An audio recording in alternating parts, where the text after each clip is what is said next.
Now, the atmospheric river slamming the west is moving down to Southern California today, bringing up to 6 inches of rainfall overnight.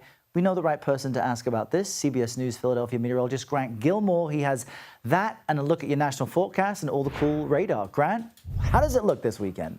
Errol, you know, these atmospheric river events are really interesting because you get a couple of factors that have to come together to really make for a tough situation. Let me pull up the map here. I'm going to put on the satellite and radar loop just over the last 4 hours, and you can literally see that stream of moisture. Now, we don't have radar out over the water, which is why you're just seeing the cloud cover. But as that moisture moves into Southern California, that's as it runs up against the higher elevations and the atmosphere squeezes out, and it just produces all of that heavy rainfall combined with an area of low pressure that's just spinning right now over Southern California. Let me put a forecast model into motion here, and you'll see that spin in the atmosphere. That's the low pressure system that's really funneling in all that moisture from the Pacific Ocean. Now, that low pressure system is going to move inland as we go through the weekend, but another cold front approaching from the west is actually going to reinforce the chance of rain as we go into next Monday. Now, today and tomorrow, you have the greatest risk for this excessive rainfall. You got a level 3 out of 4, or a moderate risk for that excessive rainfall, which basically means, like, look, yeah, we're going to see some flash flooding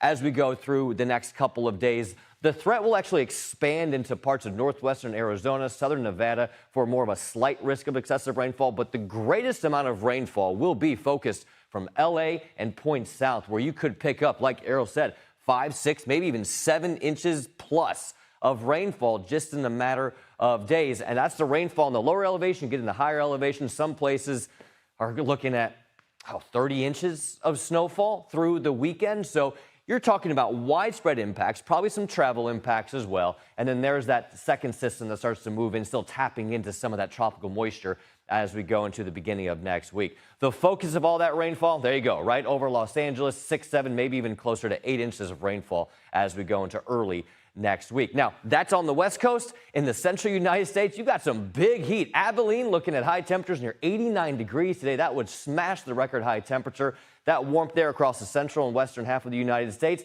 actually begins to drop to the south, but still a very nice weekend ahead. Heads up for Chicago. You go from the 60s to the 40s through the weekend into early next week. Errol, back to you. All right, great outlook. Grant, thank you so much. We'll see you again before the end of the hour.